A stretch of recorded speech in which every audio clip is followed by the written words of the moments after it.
Imagine a man, your neighbor, someone you see every day. Someone who seems ordinary, perhaps a bit quiet. Now, imagine the horrors hidden behind that ordinary appearance. Horrors that would shock a city to its core. Today, we're going to talk about one such man, Jeffrey Dahmer. A name that has become synonymous with evil. A name that sends shivers down the spine. But beyond the sensational headlines and the gruesome details, there's a story of missed opportunities, systemic failures, and a troubled mind. We'll explore the dark secrets of his Milwaukee apartment, where a nightmare took place. We'll look into the lives of his victims, young men who vanished without a trace. And we'll examine the societal factors that allowed this tragedy to happen. It's a story that will make you question what you know about the people around you. A story that will stay with you. So, listen closely, and prepare to be disturbed. Picture this, a quiet, unremarkable apartment building in the heart of Milwaukee. Inside one of those apartments, a darkness lurked, a darkness that would soon spill out into the world. Jeffrey Dahmer, a seemingly ordinary man, lived a double life. By day, he was a quiet, unassuming worker. By night, he was a man who preyed on the vulnerable, luring young men into his apartment with promises of friendship, only to subject them to unspeakable acts. The truth about what happened within those walls is so disturbing, it's hard to believe. But it's a truth that must be told. In the summer of 1991, the quiet streets of Milwaukee were shattered by a horrifying discovery. The police were called to a grisly scene, a scene that would forever change the city's history. Inside Dahmer's apartment, they found a macabre collection of body parts, a chilling testament to the depths of human depravity. But how could this happen? How could a man commit such acts, and how could he do so for so long, undetected? The answer lies in a complex web of factors, including systemic racism, police incompetence, and a society that often turns a blind eye to those who are different. Today, we're going to peel back the layers of this disturbing case, to understand the mind of a killer, and to examine the societal failures that allowed him to operate with impunity. If you're ready to confront the darkness, if you're ready to face the truth, then stay tuned. In the coming events, we'll probe deep into the world of Jeffrey Dahmer, exploring the victims, the crimes, and the aftermath. So, hit that like button, subscribe to our channel, and join us on this disturbing journey. And remember, the truth is often stranger and darker than fiction.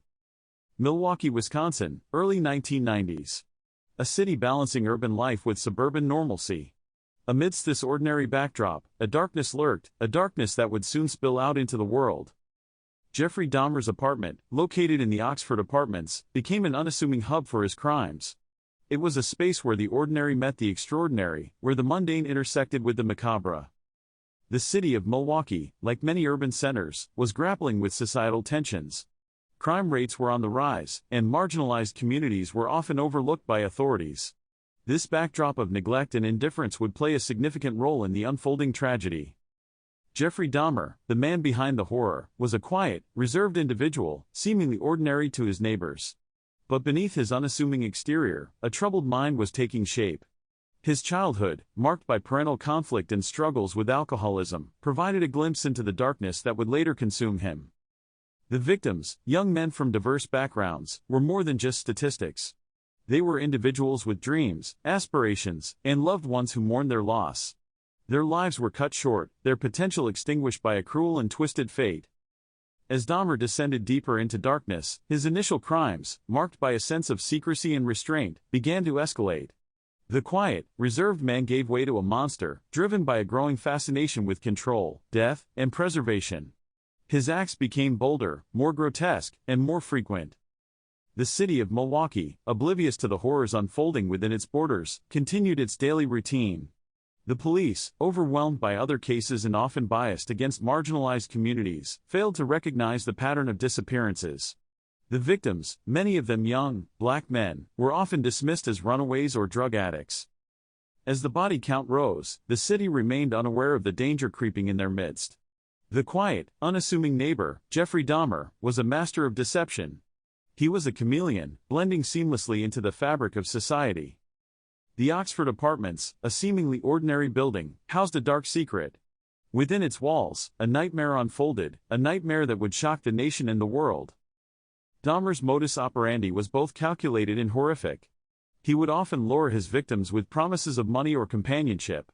Once inside his apartment, he would drug and kill them, often engaging in sexual acts with the deceased bodies.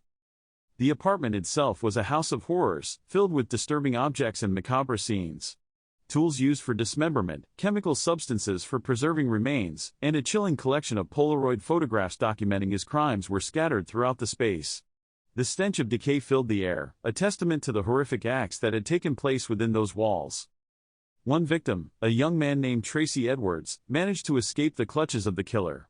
He fled the apartment and flagged down 2 police officers, leading them to Dahmer's residence. Upon entering the apartment, the officers were met with a scene of unimaginable horror. Human remains were scattered throughout the rooms, some in advanced stages of decomposition.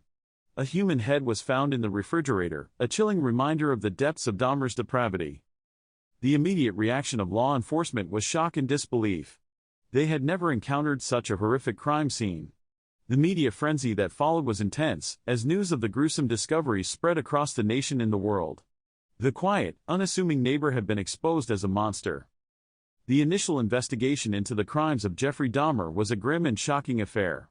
At first, the police officers who responded to the call were met with a scene so horrific, it was almost unimaginable. The apartment, once a seemingly ordinary dwelling, had become a house of horrors. Human remains, in various stages of decomposition, were scattered throughout the rooms. It was a scene that would haunt those who witnessed it for years to come. As the investigation progressed, detectives and forensic scientists began to piece together the horrifying puzzle. Each new discovery brought with it a fresh wave of shock and disbelief. The meticulous documentation of the crime scene, including photographs and detailed notes, provided a chilling record of Dahmer's depravity. One of the most crucial aspects of the investigation was the identification of the victims. Forensic experts, using techniques like dental records and DNA analysis, worked tirelessly to identify the young men who had fallen prey to Dahmer's murderous spree. Dahmer himself, in a series of terrifying confessions, provided details about his crimes. He spoke of his obsession with control and his desire to possess his victims forever. His words painted a portrait of a disturbed mind, a mind capable of unimaginable cruelty. However, as the police continued its investigation, questions began to arise about how such a horrific crime could have gone undetected for so long. Some critics pointed to systemic failures within the Milwaukee Police Department, suggesting that earlier reports of suspicious activity involving Dahmer had been ignored or dismissed. The arrest of Jeffrey Dahmer was as sudden as it was shocking. Taken into custody without a struggle, he displayed an eerie calm as he confessed to a series of horrific crimes. His chilling admissions revealed a mind twisted by dark desires, a mind capable of unimaginable cruelty.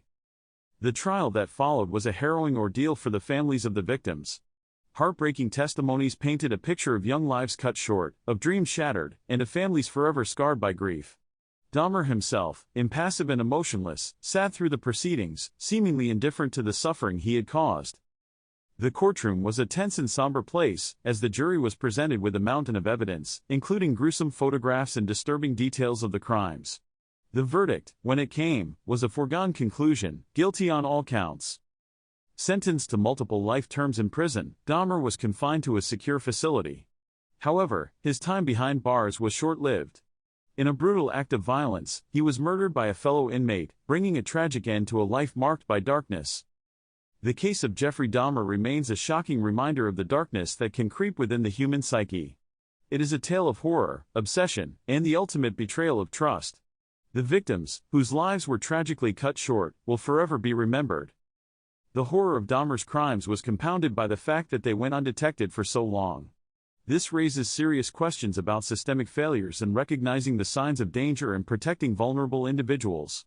Additionally, the case highlights the impact of societal prejudices against marginalized communities, who may be more likely to be overlooked or dismissed. The aftermath of Dahmer's crimes has had a lasting impact on the victims' families, who continue to grapple with the loss of their loved ones. The case has also led to significant changes in forensic investigation practices, with a greater emphasis on early intervention and victim identification. As we reflect on this dark chapter in history, we must ask ourselves, what can be done to prevent such tragedies from happening again? How can we create a society where everyone feels safe and protected? Join us next time as we uncover another terrifying case, where justice came too late for its victims.